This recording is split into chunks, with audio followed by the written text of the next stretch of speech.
Good morning, everyone.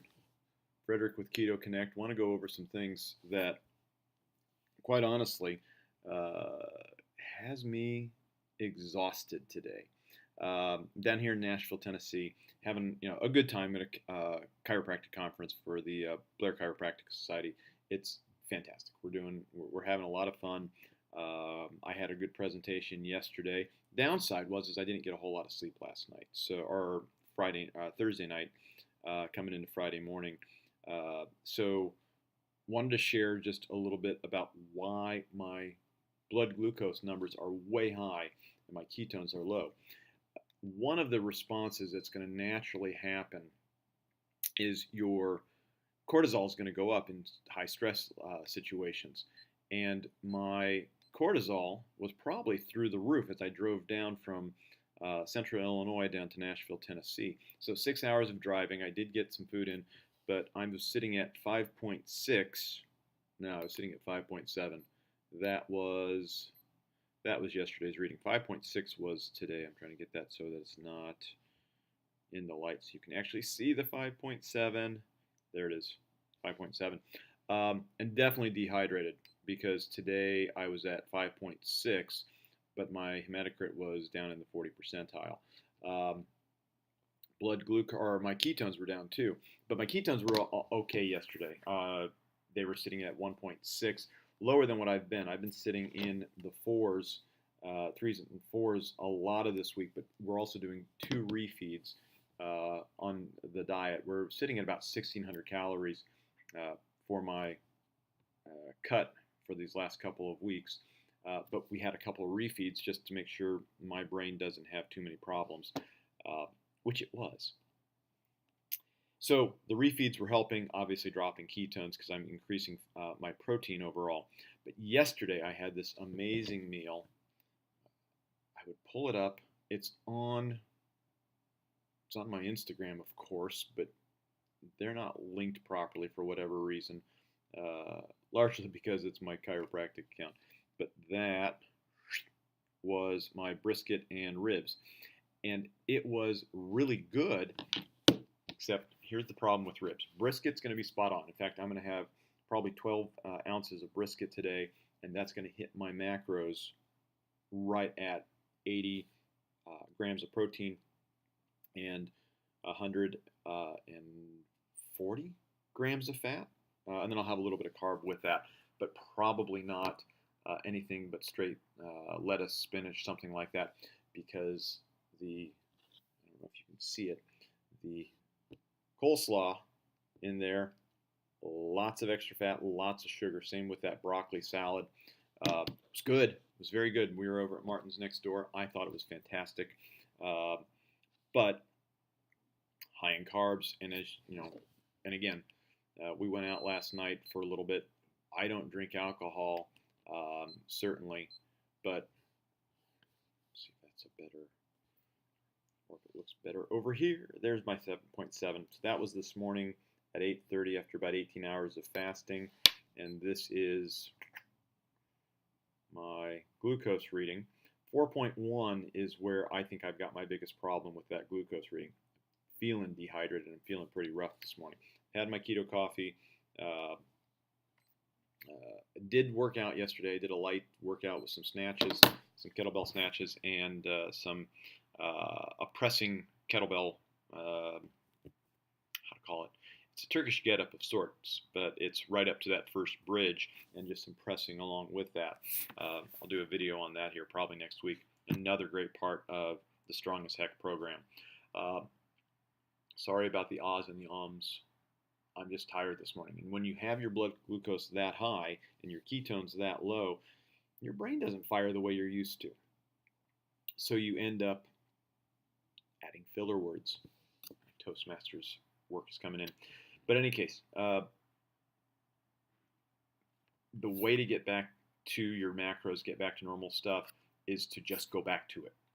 You have a day like this. My protein level for yesterday with all those ribs, and I knew it going in, was sitting closer to, man, I need to redo this post here, but it was sitting closer to 180 grams of fat. Let me see if I can pull this picture up here for you. Not 80 grams of fat. I should have hit 135 for my protein. I was at 160, way higher than I needed to be. My fat was probably also higher. It was supposed to be about 190, and we went to 207, largely because of that coleslaw. I don't know if that was a half cup of coleslaw, but certainly between that, actually it probably was because the broccoli salad was a lot of sugar. I think that those are the big reasons that my numbers were so off today. So what do you do about that? Get back on the wagon. The good news is shaker bottles will blend your butter in your coffee really quickly. Use a towel, wrap it, and vent the top a lot. So when you're on the road and you want to have your keto coffee, use that. I will probably have a little bit at lunch here today. Martin's Barbecue is literally right across the street. Fantastic barbecue. I like their brisket a lot. In fact, like I said earlier, the brisket will hit my macros perfect. And then we're going to have some brisket for our social this evening at about 8. But what I probably would prefer to do is go OMAD again, eat everything at lunch because that's all I had yesterday, and then do another long fast, getting back into those macros. Robert and I haven't discussed what we're doing for next week, but I do want to sort of keep my macros low in this cutting phase and do 1 to 2 refeeds next week because that does seem to be helping my general feeling. I still feel pretty good about it, but as we start focusing on refeeding and getting me back to bulking macros, that's what we're going to end up going for in the long run. So, any case, sorry for a lot of babble. Sorry for not a lot of content other than some ideas. But when you go over, get back on the wagon. I was watching another video, Brandon Carter, good stuff. He's got a lot of stuff that is really spot on. What did he talk about? Why are you not losing weight on keto? Why don't you have your abs? It's simply because your calories are too high. You're taking too many cheats. Every now and then you can have a refeed, but the bottom line is you can't overdo it. So making sure as you're going through these refeeds, as you're going through eating your macros properly, you don't want to overdo it, and you want to get back on the macros as soon as you come off. So if you're on vacation, if you're traveling like I am, excuse me, my nose is running. Yes, you might have to change up your macros. You might even completely blow past them. Get back on the horse as fast as you can. Sort of appropriate for being down in Nashville. We're going to the Wild Horse Saloon tonight.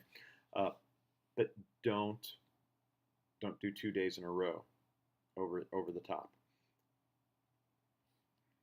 As I say that, I did 2 days in a row 2 weeks ago when I did my final test.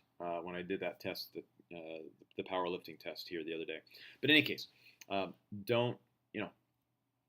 put extra calories out. And quite honestly, I think I paid for it because I did not work out anymore that week until I found that Strong as Heck program where he's doing the transition phase, which I highly recommend. One last thing. All right, we're going to wrap this up here. But tomorrow, and I don't have a link for you, but if you go to strongashheck.com, you've seen it in other videos, he is releasing his Swing Strong program and his, what do you call it, Snatch Progression program to the general public finally. And I have no intention of starting either of these programs anytime soon. After I finish this kettlebell recovery program in October, in November I'm going to go to his 701A, which is a real strong strength training. It'll be some muscle building. We'll showcase that as we go. And I'm going to run that from November, because it's a 2-month program, or 8 weeks, November through December. Probably piss my wife off, because I will throw a couple of 20s in, or I'm going to have to find some place to do some kettlebell work over Thanksgiving. But the whole point of it is, why am I buying it right now? Because quite honestly, I got Strongest. I got the Double Kettlebell Manifesto for $20. And the amount of value that Hector packs into his program is way more. It's easily a $300 program with the coaching that he adds in with it. It probably is a $500 coaching package. So it is totally worth whatever he's going to ask for tomorrow. As long as he doesn't ask for like $300 or something like that, I will likely, if he asks for $300, I'll probably pay for that too. But the point being is it's going to be very reasonably priced. I'm almost certain of that. And you're going to get more value out of it than you can imagine, even if you don't start it for weeks to months out from what you're planning on doing right now. So just a plug out to Hector and strong as heck again. Thanks everyone for following, watching Keto Kettlebell. Like, subscribe. If you have questions, put them in the comments below. And for those of you who are looking to learn more about how to get on the ketogenic diet, send me some messages. We'll figure out what more you want. I've been asked, people have been asking me all weekend, wow, Frederick, you look great. What can we do to make you, or they're asking me the question, how can I get on this? How can I do this for myself? Anyways, thank you much. Have a great day.